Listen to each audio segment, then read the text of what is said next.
Hello, we're back from our family holiday. We've just spent the last 10 days in Spain with Dean's family. It was really nice. I didn't vlog it for obvious reasons. Also, if I had tried to vlog it, I think most of it would have just been Dean and I jumping in and out of the pool with our niece and nephew. They're 4 and 6 and they're so good at swimming, like really confident jumping in, diving in, swimming underwater. So they're really good fun. But yeah, the vlog would have just been a lot of, Auntie Brittany, when are you getting in the pool? Auntie Brittany, when are you going to dive in? Auntie Brittany, can you jump in with me? Auntie Brittany, watch this. But it was really nice to spend time with them. But now we have a few days ahead of us just dedicated to the garden because, as you know, it is an absolute mess out there. It needs tidying desperately. And we need to start the very first steps of kind of getting it looking like a garden, like a functioning garden. I don't think I've properly spoken about this. Late last year, we had a garden design team. Oh, sorry, I've got a very itchy nose. We had a garden design team come round and they have created the most beautiful renders of what our garden could potentially look like in the future. Very far in the future, obviously, because it does take a lot of time for a garden to really establish itself and kind of come into its own. But there are lots of steps that need to be done now to kind of get the ball rolling with it. I have images here of it. It's just exactly how I envisioned it. Like, it's just spot on. When Semper came round, I was like, my main inspiration is Hauser and Worth in Somerset. Like, the building itself is just beautiful and all the gardens surrounding it are just, that was a massive inspiration for me, and I feel like they've really nailed the kind of feel that I want in the garden, like lots of little zones where you can kind of like hide. I really want this kind of like full wild feel to the garden, because some of you who have watched for a long time will remember our old garden. Our old garden was lovely, but it was very like sectioned and it was very like kind of clean and tidy. We just winged that garden during lockdown. We just went to the garden centre and just bought plants and just hoped for the best. And actually it was all right. Like, most of it survived, and then in the end it was a pretty like established nice garden. But with this garden I knew I was going to need help because it's bigger and now it has so much more potential. It's a very unusual shape, and I just needed help with kind of taking the garden to its full potential. I also just don't have the knowledge of plants, and I felt like that would be hugely beneficial to creating the best garden possible in this space. So Semper are helping me every stage of the way. So yeah, the plan over the next few days is to clean the garden, like clear it obviously, then mark out the areas, like we've got different bed areas, a path, like, you know, there's lots of different zones, and then we're going to lay a slab for a kind of like seating area, because we can do that ourselves and we can do it fairly quickly. And then I think the next step will be kind of actually laying some of the gravel for the pathways and then potentially getting beds prepped. Not sure, because we've kind of missed that spring planting, so we'll do like autumn planting. Anyway, so that's the plan over the next few days. I think that's it. This t-shirt's pretty good, isn't it? I got this. It's from a brand called Lisette, which I'm quickly becoming quite obsessed with that brand. Unfortunately, they don't ship to the UK, so I kind of have to just make do with the stock that Net have. And Net had this like sneaky little 30% off sale a couple of weeks back. So I got, this is I think it's the Margot t-shirt. I got it in this colour, and then a really nice sort of like, I don't even know how you describe it, this kind of like grey greeny colour. I kind of wish I'd got the next size up, but I do still really like it. I think I'm just used to having a much looser t-shirt, you know, with a slightly looser sleeve, but I love the colour of this. Right, I need to, the reason why you might be like, why are you doing your makeup if you're just going to go do some gardening? I've got a video call this afternoon, so I was like, I'll just make myself look a bit nice so that I can just quickly nip out of the garden, do the video call and then crack on with more gardening.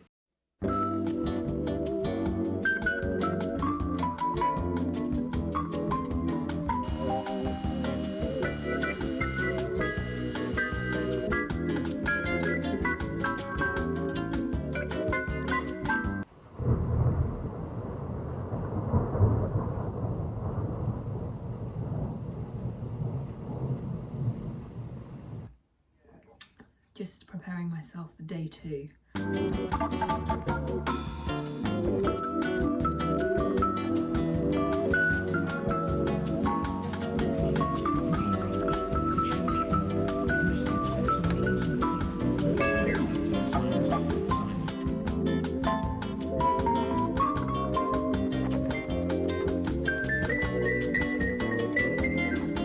Okay, we're done. What's the time? 1:45. We started at 1:30. That's actually not too bad, considering we had rain. That almost broke both of us, I think. That was really hard. But the pad is done, and now we just wait for it to dry. Quick fit check, because I know that's what you want.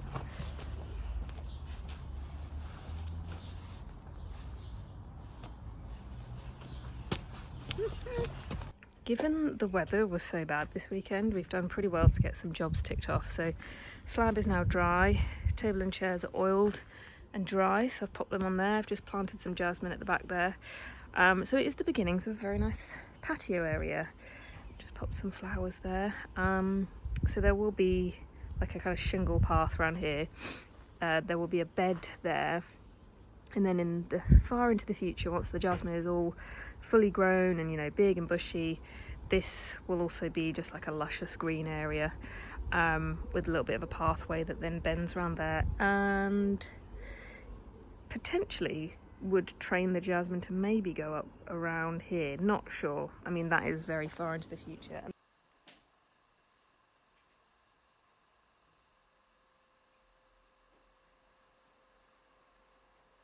Wow, it's not often I get to spend a Monday morning sat outside with my book and a coffee, but as soon as I saw the weather this morning, I was like, right, I'm sitting out there for a bit, because it has been a while since I've seen a sky this blue or this clear.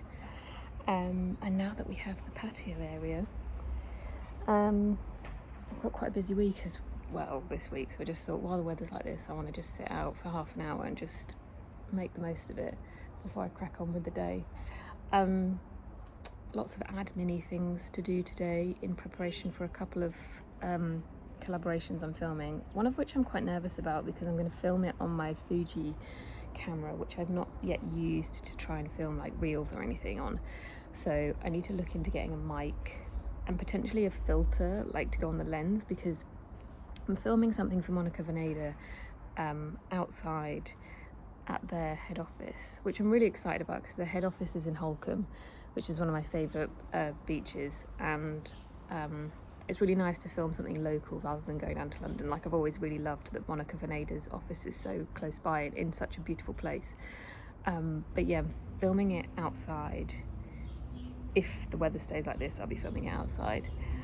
And often when filming in quite bright sun, it can be a bit harsh and create sort of dark, you know, like very harsh shadows. So I was like, right, I'll look into getting a filter to create maybe like a softer effect.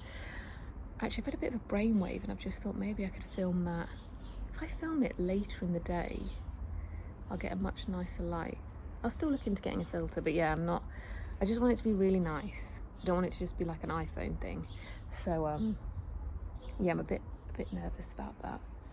So I need to prepare for that. And then I'm in and out of London twice this week, which I will endeavour to vlog, because it's for some quite cool things. And then we're going to go see Adam Buxton on Wednesday as well. That'd be nice, have a little evening out. He's doing like a live podcast tour, which I'm very intrigued about, because he normally has a guest on each episode. So I'm like, is there going to be a special guest on Wednesday night, or is he just going to be doing a solo podcast?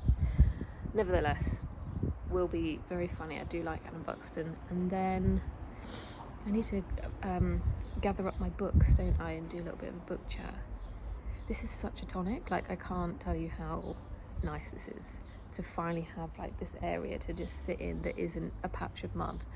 A long way to go, but just this little corner, this little slice of heaven within the garden. I'm like, oh. And this gets sunlight for most of the day, because the sun just travels all the way around until it goes around the front of the house. And then what's the final thing I was going to say? can't remember. Unintentionally matching the sky today. Right, I'm going to go get ready. I'm going to show you my new new slash still the same. I've just added a few new Merit products into my routine since holiday, just because I've got a little bit more of a tan on my face now. So I've just changed a couple of colours, so I will show you my Merit routine. Sweaty season may not be upon us just yet in the UK, but you know what season is in full swing? Hay fever season. Yay! Which means my skin is quite dry, my eyes are watering, my eyes are itchy and red, and they are also dry. So my makeup routine at the moment is very simple. It is usually quite simple, but I've just pared it back a little bit more, and I have two very strict requirements. Number one, glow, and as much of it as I can get, and number two, a very stubborn and smudge-proof mascara, and my current Merit routine ticks both of those boxes more than adequately. So I'm going to do a quick kind of updated face really. 5 products that I've been using for the last 3 to 4 weeks, 2 of which are mainstays that you've seen me use before, and then the others are new to my routine. And I've partnered up with Merit to create an exclusive bundle with these 5 products that you can buy at a discount through the link in my description box, but it is only valid for 72 hours. And it's a 15% saving if you buy all 5 products as a bundle. If you are a first-time Merit customer, you will receive the golden corduroy signature bag with your order, and all orders over £50 ship out for free. My skin is prepped with the Glow Serum, and then I'm going to go straight in with the Minimalist. I use the Minimalist to just even out complexion. Day to day, I don't really try and conceal. I'm just evening out areas of any redness or where there might be some blemishes or, you know, like leftover breakouts. My method of application with this is back of the hand, and then I use my fingers to kind of really melt it into the skin. But it's so creamy that you can pretty much use brush, sponge, any tool of choice, and it will melt into the skin. I tend to use this kind of around the central band of my face, around my nose, cheeks, and then at the moment, because my eyes are a little bit red, I will just kind of try and diffuse a bit of that redness with the Minimalist as well.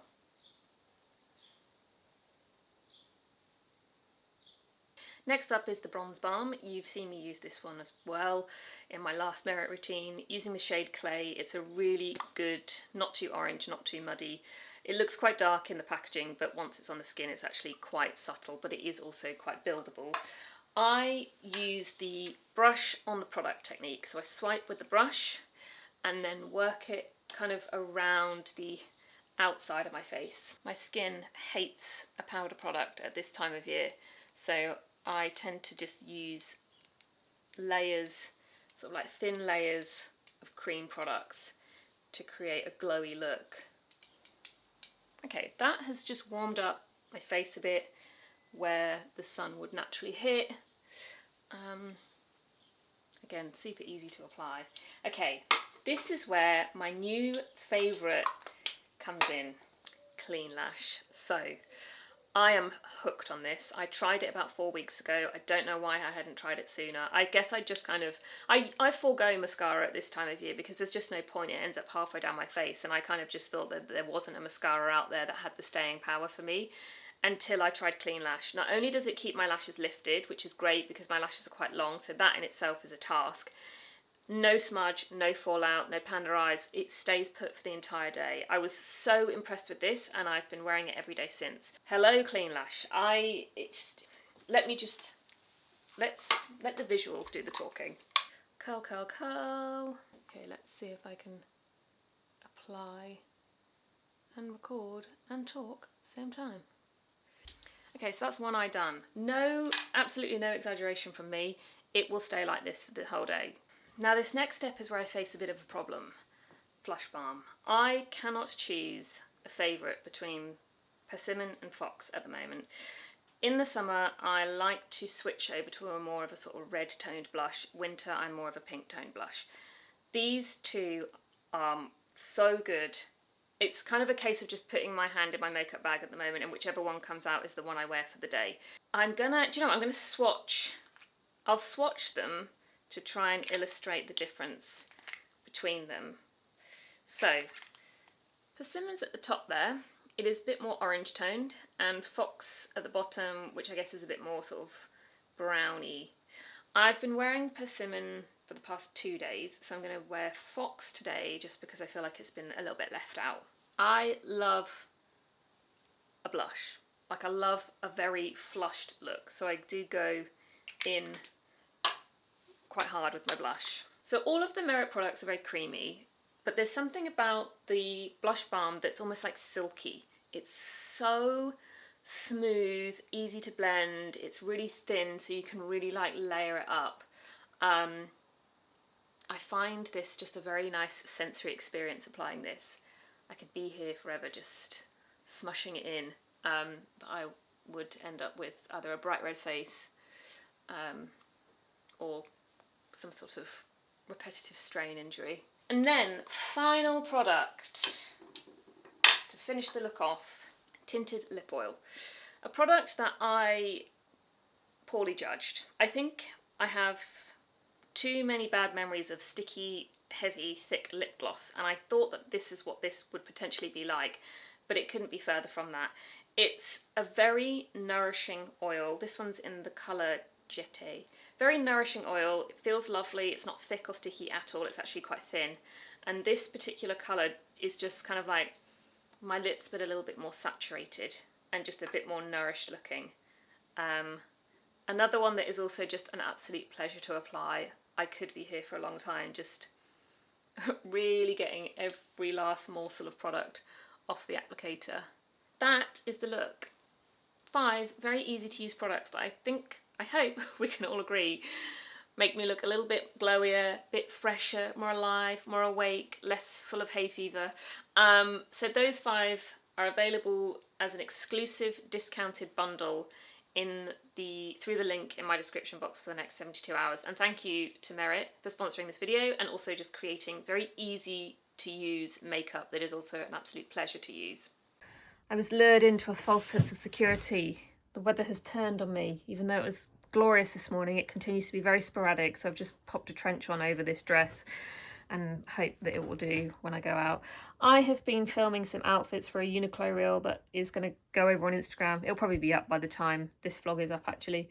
And this is one of the outfits, and I loved it so much that I've decided to wear it for the remainder of the day. The dress is the Uniqlo part of the outfit. It's just a really simple, easy dress. It's a linen lyocell blend, so it's lightweight, but it's not see-through. I'm not wearing a bra and you can't see anything through here. I've also got black pants on, which is, you know, white dress, black pants, normally an absolute no-go, but because the dress is double lined, there's a bit of a shadow, but you can't see that perfect outline of my pants, which you sometimes can see with a white dress. And then Lee Studio, Massimo Dutti, Kinraden, and then because I've just got like a bunch of stuff that I need to shove in a bag, I've gone for the big Affairs wool bag. And yeah, just hope that it doesn't rain.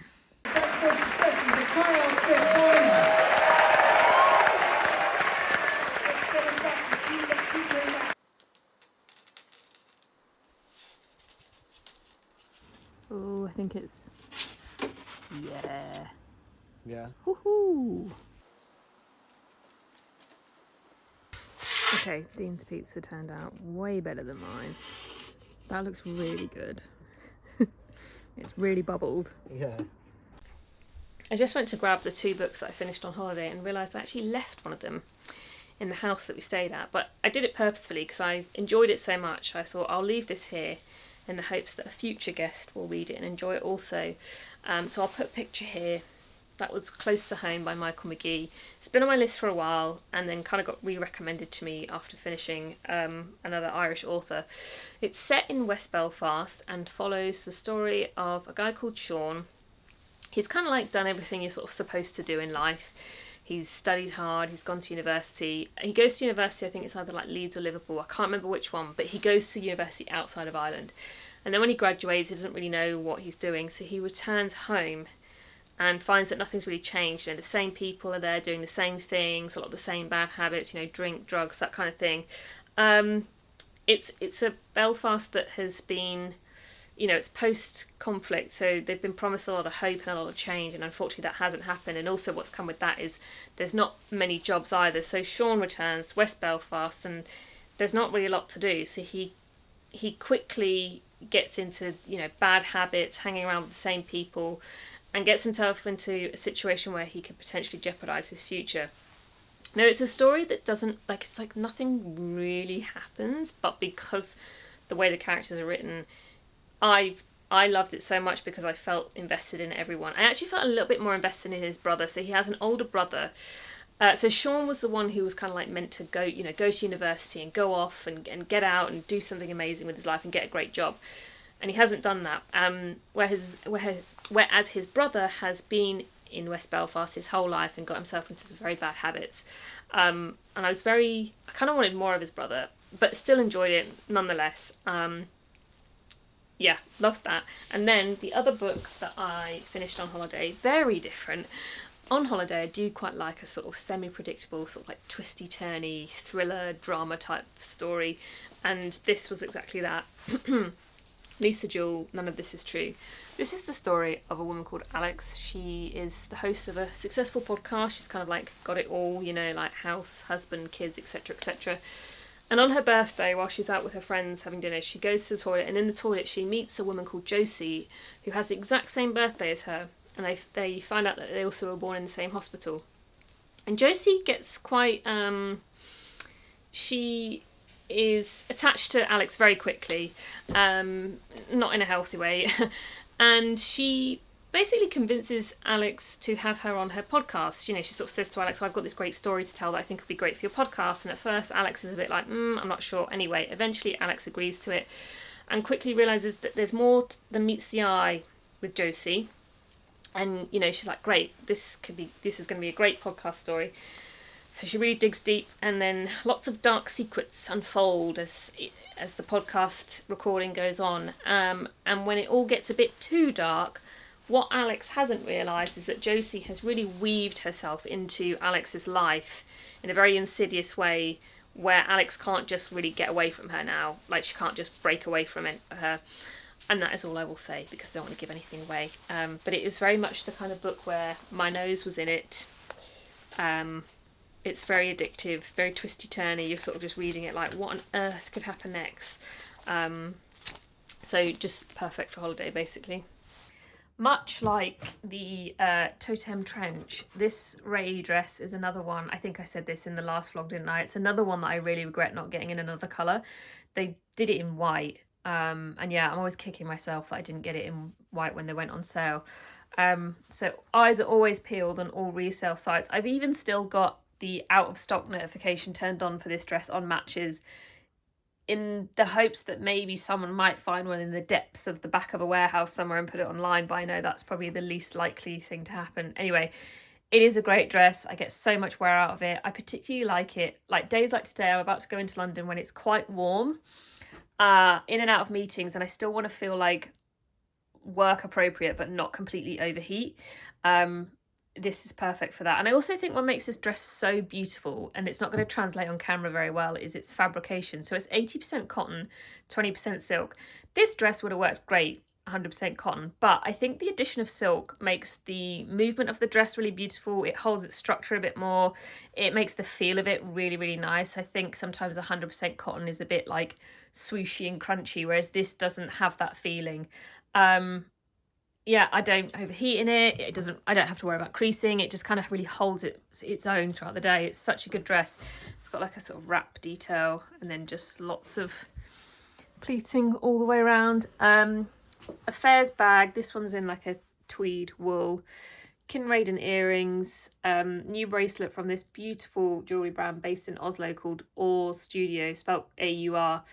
She makes everything by hand, and she posts a lot of the making process on her Instagram, and it's incredible to see. Just, yeah, really, like, I'm in awe.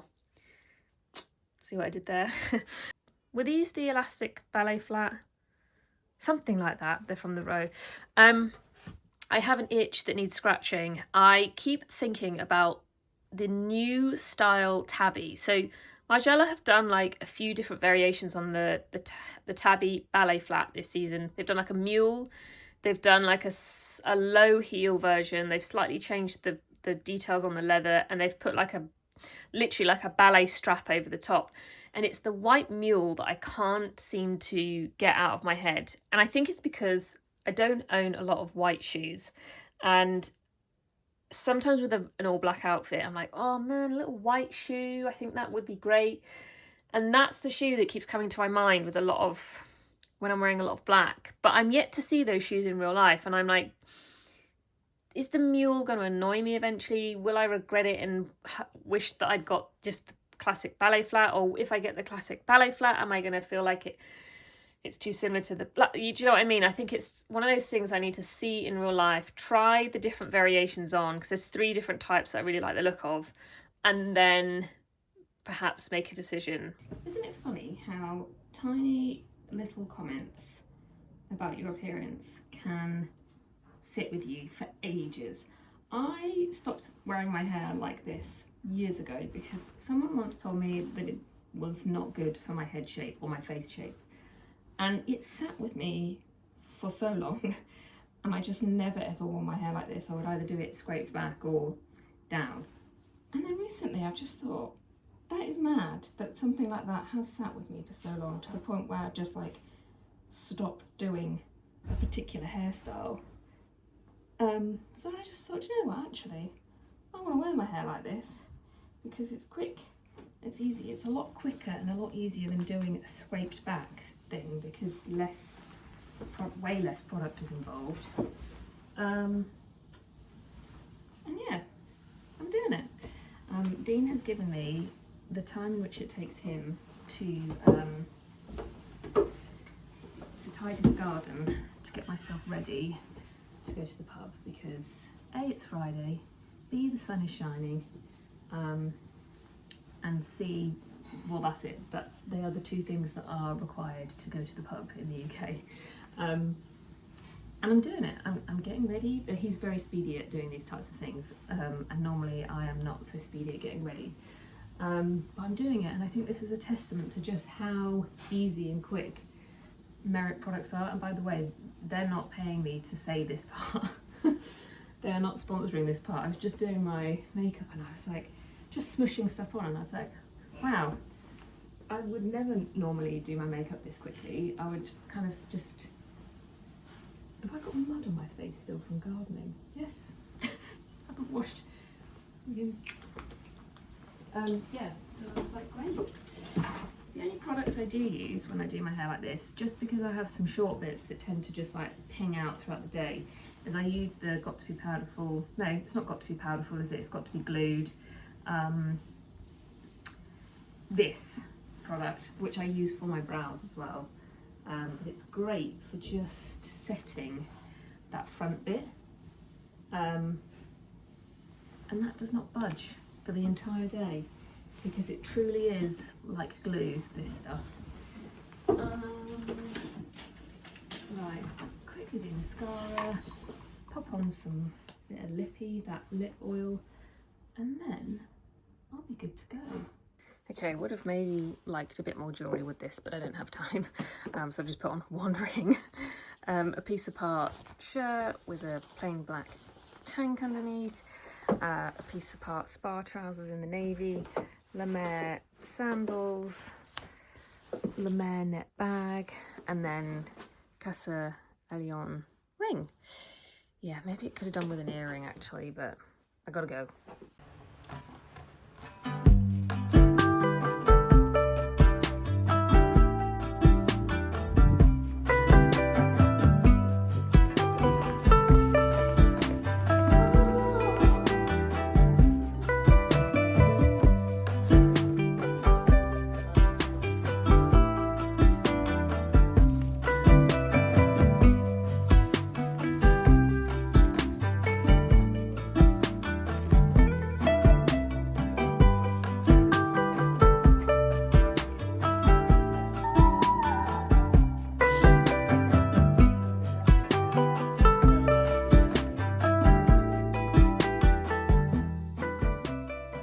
Here is your weekly update on the progress of the miniature house in West Somerset. If you can't tell, that is where we drew a lot of inspiration from with the brick choice, and also our oak frame windows. Hugely inspired by that beautiful building. It's really nice to see the bricks go up because it's been block work for so long, and also just nice to see the bricks go up because seeing them actually built as a structure versus seeing them in a pile on the floor, they just look so nice. I love them. I'm really pleased with them. Just picturing, you know, oak frame window here, nice door, another oak frame window. It's humble brag, but it is going to look really nice. Another book that I think is worthy of a mention is Wandering Souls by Cecil Pinn. I think this is a great one if you want to read a family saga type story, but you don't want to read an absolute wedge of a book. This is 250 pages, and the way it's written is quite to the point, so it feels quite like snappy and speedy, versus something like, say, like Pachinko, which is a favourite book of mine, but that is an absolute chunk of a book. It's pretty hefty, it's very meaty. So this starts in 1978, towards the end of the Vietnam War, and it follows the story of, so it's about a family that want to flee Vietnam for America. However, 3 of the children get separated from their family and actually end up in Britain. So it focuses on their journey from Vietnam to Britain and then setting up their lives when they get to Britain. It is a very emotional story, as you can imagine. 3 children alone, away from their family, in a place they've never been before, have no idea what's going to happen to them. All they have is each other. The ending almost made me cry. The way it gets wrapped up is so beautiful. It ends around 2016, I think, or 2017, but it does skip over quite like big chunks of time, which also I think that makes it feel a lot snappier and speedier. I would have preferred it if it was a bit meatier, because that's how I prefer my family sagas. I like them really detailed. I like them to just keep going and going, but I really enjoyed this book nevertheless, and I wanted to recommend it in case you are looking for that type of story that is a bit shorter and maybe a bit of a quicker pace. Yeah, love this. Right, one last outfit and then I'm going to say goodbye and sign off the vlog here. Red t-shirt, yes, red, from Nothing Written. You know how I was saying earlier in the video how you can let those like negative comments about something you're wearing, about your appearance, like really sit with you and stop you from doing said thing again? That happened to me with red, and recently I'd been like, oh, red doesn't suit me, I can't wear red, can't get on board with it. Well, those feelings actually manifested because I was told once that I shouldn't wear red because it ages me, which is an absolutely like ridiculous thing to say, because it's like, well, like, what? Anyway, what's also annoying is I let that sit with me and let me stop me from wearing red and let it convince me that I shouldn't wear it. Anyway, in light of just like not letting those types of things bother me, I'm wearing red because I like it. And I actually really like the red with my hair colour. So yeah, this is from Nothing Written. Bag is from La Mer. Skirt is from a designer called Hannah Wessel, who I recently discovered through my friend Neelam. And it's a great skirt because it's meant to look all creased and crumpled, so it's very low maintenance. And then sleepers flip-flops, Casa Allion glass ring, that same shell bracelet that you saw earlier, and that's it. I'm going to go enjoy some sun. I shall see you all in the next video. Goodbye.